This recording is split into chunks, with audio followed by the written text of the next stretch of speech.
Melee weaving is really strong in this raid, and every single encounter is something you can melee weave, as well as look out for whenever you need to be using Elixir of Demon Slaying. Today we're going to talk about parsing in Sunwell Plateau, specifically focused on how to parse as a hunter, and I'm not necessarily fully concerned on how to actually get yourself a 99 average parse itself, because parses are going to get a lot harder over the next few weeks as more and more people get Thoradol, more guilds get more clean at killing the raid. A lot of times hunter parses are very cheese because the top people for the most part are pretty consistently using the melee weave macro, the script that is kind of doing their hardest ability and hardest playstyle a little bit for them. So some of the highest numbers are always going to be kind of ridiculous. But today we're going to talk about how to increase your actual individual damage on each encounter. So with that being said, if you like any sort of hunter content, especially looking forward towards Wrath of the Lich King, because I'm about to make some of those guides very soon, make sure to like and subscribe. Okay, so diving directly into Kellegos, the very first boss. Now this one does not count as a parse fight. It does not go up on Warcraft logs as any sort of parses, because the way details works, or the way logging really works, is that it can only detect the damage of people around you. So when the person logging is in the Shadow Realm and you're on the Dragon phase, you're actually not sharing any of that information. So it would be basically impossible. And this happens on a couple actual retail fights as well. Either way, to start the fight, you want to get your entire raid into position by resetting the boss. And the best way to do that is have a hunter puller go in, aim shot the boss, and then feign death before the boss actually gets hit by the arrow, and the boss will fully reset. He'll despawn and you can run your entire raid into position. Then what you're going to want to do is just drop a trap on the boss's actual location. This is a boss that is very friendly for melee weaving, as well as the two different phases are two different types of monsters. The demon is actually, of course, going to be something you're going to use Elixir of Demon Slaying on. So you're going to want to start off with major agility and swap to demon slaying as you get teleported down. Generally, you want to use your CDs all in the demon phase when you first go down. And a lot of times I'm actually finding out that it's very much easier to pump on this boss. If you send your warlocks down first, they can get all debuffs on the boss in the demon phase, and then you can go down there with your group and bloodlust. Always melee weave on this encounter if you have the opportunity. This isn't something you're actually trying to parse on. Just get it done and move on. On to Brutalis. This is another fight that is melee weave friendly, although you might have to soak with one of your groups, like you can see where I'm positioned right now. This does mess you up quite a bit because you do actually have to kind of deal with getting parries. You're going to notice that I lose Wind Fury here and my DPS starts to drop, and I'm still melee weaving. I actually didn't notice this myself, but my shaman was too far from me for most of this encounter. So you can get a 99 melee weaving even without Wind Fury. It's just going to kind of scuff you. Another thing to note, of course, this is a demon, so use Elixir of Demon Slaying. Hopefully you'll get a Bloodlust instantly. Use all of your cooldowns on that Bloodlust. You will get a second round of CDs, potentially even a third round of CDs. So don't worry too much about using your CDs too early. This boss encounter is a pretty long one. Also, if you're worried about potentially parry hasting the boss, you literally can't parry haste this boss, but you will actually have to deal with parries yourself, so you will lose out on some damage from that. It's a pretty relaxing encounter. It's kind of just DPS simulator. This is like a patchwork encounter where if you don't get the burn, you never have to move other than just moving into melee weave. And if you're not melee weaving, just sit back and just do your normal rotation. Parsing this boss is very straightforward. Thalmus is another interesting boss. He actually does not do any sort of tail swipes, so you don't really need to worry about standing right behind the boss. You can 100% melee weave this boss also, so make sure you're inside of your melee group. The only thing to worry about when doing this is, of course, if you get encapsulate, you do have a lot of movement to do, but that really happens if there's an encapsulate in any of the groups. One more thing, this boss hates pets. This is one of the bosses that absolutely hates pets completely. You can do two things to deal with the encapsulate murdering your pet. One of them is tonk every time the boss is casting encapsulate. This is probably the most reliable way to not have your pet die, and that's going to lose a ton of damage. As you know, pets are a crazy amount of our actual overall damage. Or you can kind of semi-bribe a healer, a paladin, a tank, anyone with a dispel to actually focus target dispel your pet. If you do have bloodlust on this fight, you can get the boss to below 50% before his first air phase, which means you can also then keep pumping the boss as he goes into the air and then bring him down and kill it before a second air phase. That just started happening this week as guilds are coming in with more DPS. Although a lot of guilds, if you're going for a straight clear, won't have bloodlust, so you won't be able to do nearly the same amount of damage. And like any sort of encounter that has multiple phases, if you have to wait for another air phase, your DPS will drop a few hundred at the least. This is the same sort of ordeal we had to deal with the lurker below, and to get a 99 or a very high 99, you basically needed towards the later phases to have only one actual below phase. For now, you can still get a lot of pretty easy 99s while just pumping the boss in a normal way and even having 2 air phases. But if you end up getting down to just 1 air phase, you absolutely will get a really high parse. The next thing to note is you do want to go and meet the boss whenever he's coming down from an air phase. What you want to do is actually not wait to reposition the boss, because that's just a massive loss in DPS. Go and meet the boss where he comes down and then start pumping him legitimately right as he comes down. The adds on this encounter do not count whatsoever towards your parse. So when the boss goes up into the air, make sure you're still fully DPSing him and not worrying about anyone else. If your pet is about to die, make sure you taunt it. The biggest thing for DPSing or for parsing this encounter is making sure you have less air phases and also making sure you have your pet still alive. Eredar Twins is another fun encounter. Again, another very melee weave friendly encounter if your tanks don't actually have to move the bosses too much. If they're doing a good job, then they legitimately don't ever really have to move the boss. If you're melee weaving, I suggest tonking your pet before the encounter, and then as you jump down, you can summon your pet and it'll instantly be attacking Sacrolash.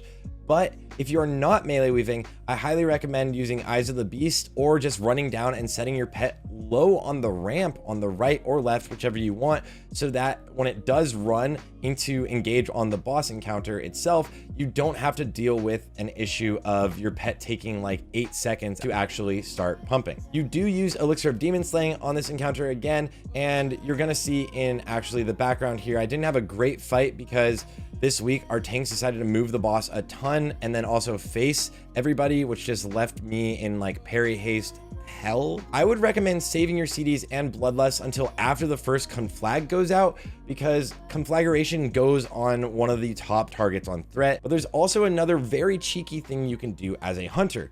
If you are targeted by the conflagration, make sure you run out from the rest of your group, and then you're going to want to feign death. You can feign before the cast is actually gone through, and it will stop doing the cast. The only fear though is if the boss resists, then it will still do the conflag and you would kill your entire raid.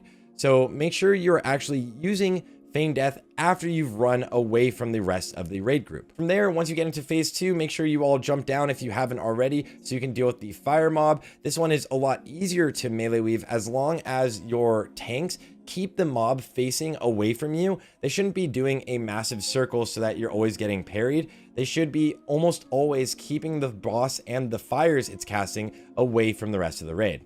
Then you kill the boss, get the loot, good luck. Muru is another encounter you're going to want to reset the fight before you actually deal with it. Twins is one that you kind of could do that also. I don't really know if it would be a DPS increase, but for Muru, we're seeing our guild do about 5% more damage on the boss before we actually have to do the first darkness phase, so it is highly recommended. This also means you can set a trap down where the boss spawns, and you're going to get in position to melee weave at least before the first darkness. I technically prefer to not melee weave the entire fight because I have a very high MS, so it's not really worth it for me to run all the way back in and start melee weaving for the short phases where we're bursting the boss down in between the darknesses. Only the first one. And the first one is the longest phase you have while pumping the boss. Get a bloodlust out on your pumper group. You also do want to utilize using explosive traps as well as sappers on the adds, because this is just a little bit of juicy extra damage. My guild started out using the strategy where we fight Muru on the opposite side of the room because we don't want our melee to have to run all the way through the boss every time they run out to the raid during one of the darkness phases. And that's because Muru would be facing the entrance to the raid and parrying if you do the other way around. Although if you don't reset the boss, you can actually distract the boss, which makes him turn around. And then if you engage the encounter, he'll never turn back the original direction. He'll just stay distracted in whatever direction you chose. So you won't have to deal with parries or whatever that way. This is something I learned from a Simonized video a couple days ago and something he learned from someone in his chat. So shout out to whoever that is. I'm sorry that the name is escaping me. During phase 1, you want to be giga blasting Muru himself. Whenever there's a darkness phase, ideally, you're just sending your pet in to whatever targets are near you that aren't going to kill your pet. The Void Sentinels will murder your pet, and the darkness itself will murder your pet. So you want to send it mostly into any of the humanoid mobs whenever there is a darkness phase. Do this with a mouse over macro, and I'll show the mouse over macro on the screen. Just literally put your mouse on one of these mobs, especially one that's like high HP, and then send your pet on it whenever there's a darkness phase. Unfortunately, if you do have to deal with more humanoid phases or try to stop DPS to get a better transition, you will absolutely lose out on damage quite significantly. The second phase of Muru is one where I personally don't like to melee weave because there's a ton of movement for the melee group, as this boss needs to be dragged around so you can avoid the little dark holes that chase the raid around that make it so that you can't even do any damage.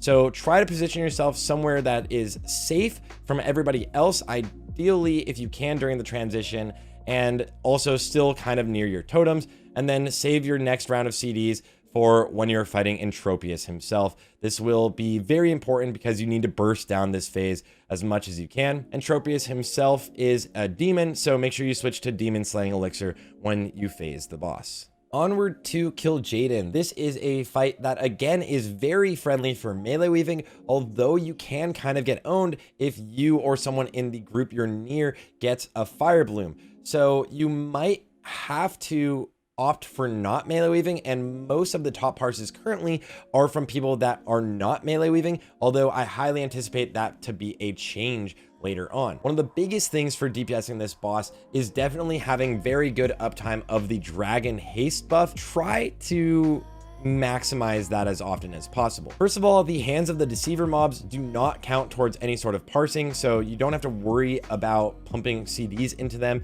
It doesn't help you on the actual encounter itself at all.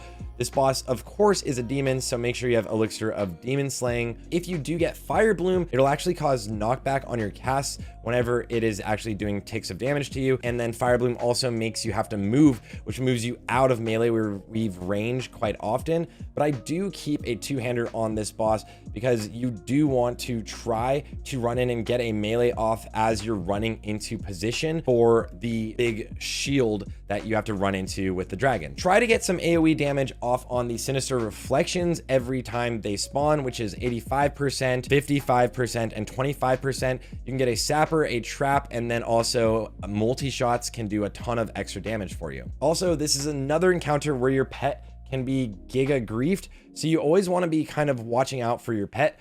Namely, you want to always recall it to yourself whenever you're running into the actual darkness. So if you're running into the big shield, you do want to recall your pet, bring it back to yourself. Sometimes if you forget about it, you can tonk your pet. And later on in this encounter, I actually did the tonk too fast. So I got the tonk bug where I was stuck facing away from the boss and didn't actually DPS for about 30 seconds because I started freaking out. You don't necessarily have to deal too much damage to the shield orbs because they don't have debuffs. It can actually grief your DPS, but if it does seem necessary for your guild, you can obviously make a macro to target the shield orbs and start DPSing them down. Make sure you're getting as many dragon breaths as possible. Make sure you're always tracking this, and also use your CDs right at the beginning of the encounter because you're also going to get them up multiple times again. The biggest thing to focus on this encounter in general is keeping your pet alive. I think this is the biggest thing for doing a lot of damage. From there, it's kind of a simple encounter.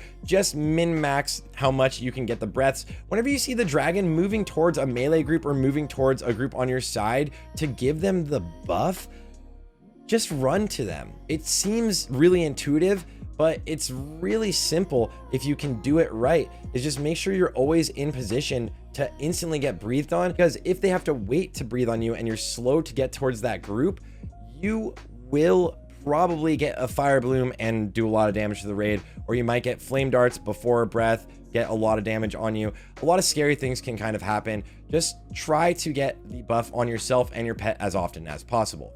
Every time the first dragon comes out, they should be able to breathe on the entire raid after the first shield that they do. And then in between those, of course, they're trying to move around at all times and get the breaths off. I hope this helped to point out exactly what you should focus on if you want to parse bosses or do as much damage as possible to any of the encounters. Sometimes you do have to stop DPSing bosses themselves so that you can help your raid actually down a boss. This is things like helping your guild DPS down shield orbs or DPSing ads on Muru. This is just so that your guild can kill the encounter, because these encounters aren't so easy that you can completely ignore the mechanics. Almost all of the time you're using your CDs right away in an encounter, other than on Eredar Twins and on Kellegos. And from there, guys, good luck. Good luck getting the bow. I hope to see us all pumping in full Sunwell gear, and I'll see you all on the next one.